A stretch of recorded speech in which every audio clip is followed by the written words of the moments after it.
Si vous regardez ces images, c'est que vous êtes certainement en pause cigare. Et vous avez bien raison.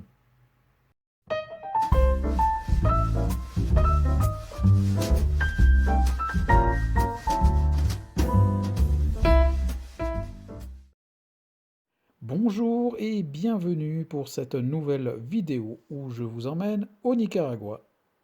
En ouvrant cette page cigare, je vous avais dit que je commencerai par des cigares légers du Honduras ou de République dominicaine. Eh bien, force est de constater que j'ai fait un petit peu tout à moitié de travers parce que, effectivement, je commence par des cigares légers, mais par contre, le premier, comme vous l'avez vu, venait de Cuba et celui-là vient tout droit donc du Nicaragua. La marque Drew Estate a été lancée en 1998 par deux hommes, Jonathan Drew et Marvin Sammel, qui habitaient à New York.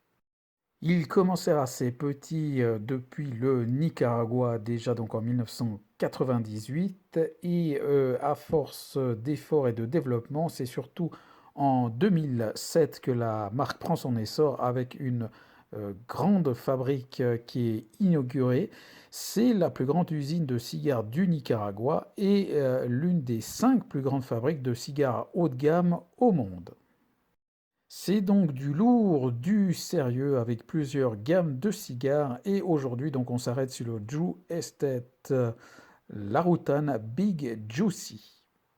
Petite anecdote humoristique, la marque n'a plus le droit d'utiliser le mot naturel et ils ont donc complètement inversé le mot et si vous le mettez à l'envers, cela nous donne donc Laroutan.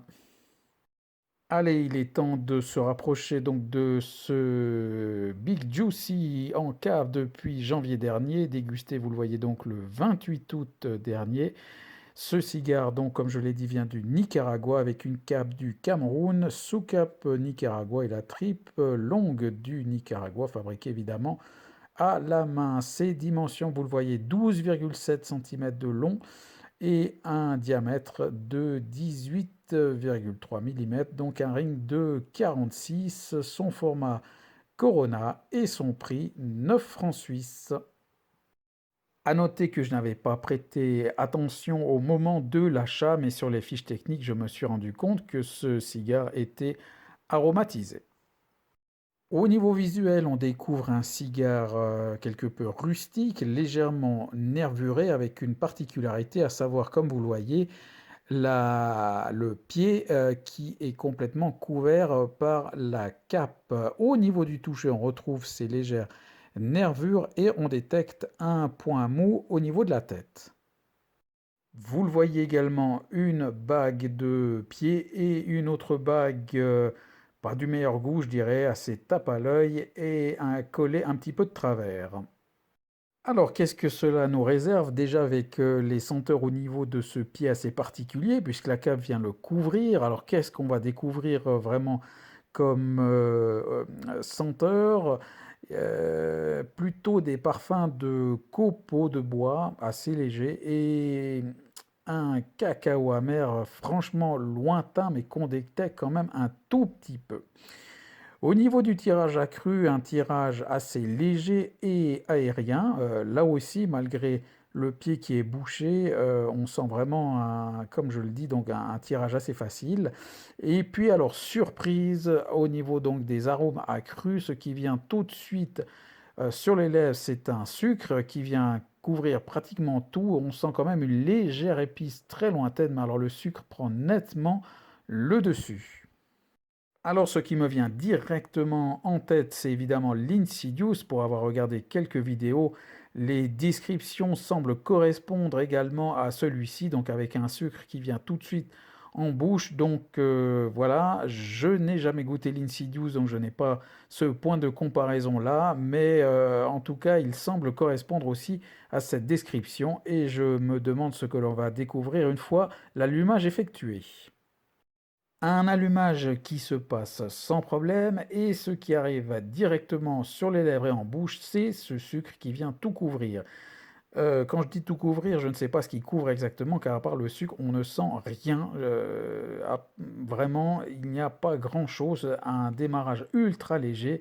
Et j'ai beau chercher sur les premières bouffées, vraiment, on ne sent rien. Petit à petit, il y a un petit fond crémeux qui s'installe et au fur et à mesure le sucre va s'estomper. D'ailleurs, on va finir par le perdre complètement sur le troisième tiers. Donc graduellement le sucre s'estompe, un fond crémeux s'installe tout doucement, mais il faut quand même arriver à peu près au milieu du cigare pour laisser place à quelque chose de plutôt herbacé, puis ensuite fongique, quelque chose qui rappelle un peu le champignon.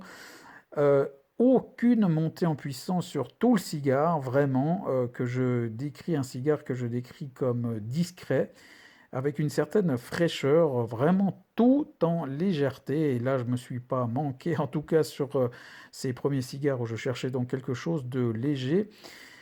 Nous pouvons signaler également une rétroolfaction, par contre, assez poivrée. Ne pas prendre trop de fumée, car là, ça peut même être assez désagréable. Donc, on a quand même un petit poivre qui arrive, mais il faut aller le chercher en rétro-olfaction.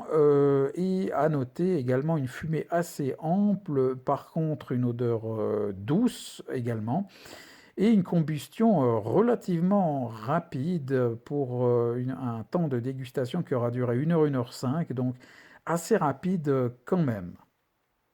Malgré cette absence de montée en puissance et cette légèreté, j'ai quand même procédé à un dégazage plus par curiosité en toute fin de cigare pour voir ce que ça donnait finalement.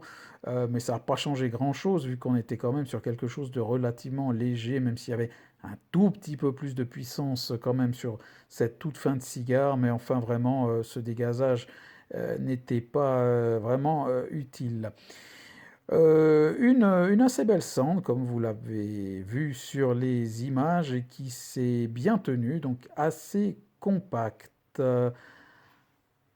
Un point négatif, je ne sais pas si c'est le point mou que j'avais repéré au toucher, mais en tout cas, sur la fin de cigare, la tête devient complètement molle, elle a tendance à s'effriter. Sur les dernières bouffées, on a du tabac qui vient en bouche, donc c'est pas très agréable. Voilà, vous l'aurez compris, en tout cas, c'est un cigare qui ne correspond pas du tout au standard habituel des cigares du Nicaragua.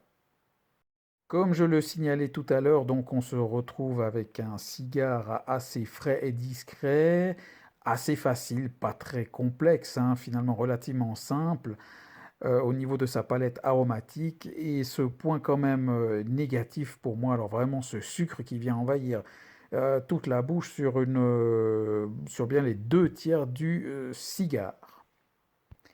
Ceci en fait donc un cigare relativement particulier qu'il serait difficile à conseiller tellement il est spécial tout de même avec encore une fois ce sucre.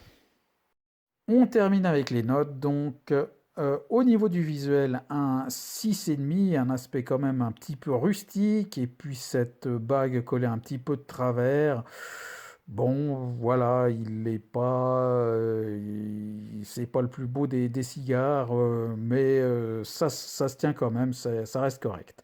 Au niveau de la qualité de fabrication, bon, un toucher relativement régulier. Par contre, ce point mou, encore une fois, je reviens sur cette bague, ça laisse quand même présager quelque chose d'un petit peu bâclé. Donc, on reste un petit peu quand même sur la réserve. Au niveau de la palette aromatique, alors 5,5, comme je le disais, donc ça vaut tout juste un tout petit peu plus que la moyenne, car il y a quand même une petite évolution, c'est assez simple, mais il y a quand même une petite évolution, et puisqu'il le pénalise, alors encore une fois, cette omniprésence du sucre qui vient un petit peu quand même gâcher la note globale. Le rapport qualité-prix 6,5, est-ce que c'est une affaire difficile tant ce cigare est particulier? Franchement, je ne saurais trop le conseiller malgré tout. Il n'y a pas de quoi sauter au plafond par rapport au prix, vu sa longueur, 1 heure, mais voilà, j'ai envie de dire qu'on peut allègrement passer son chemin et trouver mieux. Une note globale de 6,3, donc un peu plus que la moyenne, avec une construction relativement correcte et quand même une palette aromatique qui évolue un petit peu. Donc voilà, ça vaut un peu plus que la moyenne. Par contre, donc au niveau l'index de puissance, alors vous pouvez y aller, je mets 3,5 sur 10. Je le disais en début de vidéo, donc c'était un cigare aromatisé, ça s'est senti avec ce sucre et pour moi c'est un cigare un peu certainement comme l'Insidious, j'en ai un en cave d'ailleurs mais que je n'ai encore jamais goûté donc on verra et si il ressent mais très franchement ce Laroutan Big Juicy de Drew Estate est à classer à part avec cette particularité franchement trop sucrée. Voilà, ça donne quand même quelque chose d'artificiel, de pas très naturel, donc évidemment. Et voilà, ça reste une curiosité sans plus, je dirais, avec, comme je l'ai signalé avec les notes, donc un peu plus que la moyenne, car voilà, il y a quand même une palette aromatique qui évolue, mais franchement, ça le sauve, sinon il aurait certainement pas eu la moyenne. C'est donc ici que nous laissons notre Laroutan Big Juicy pour mettre un terme à cette vidéo, et je vous dis à bientôt!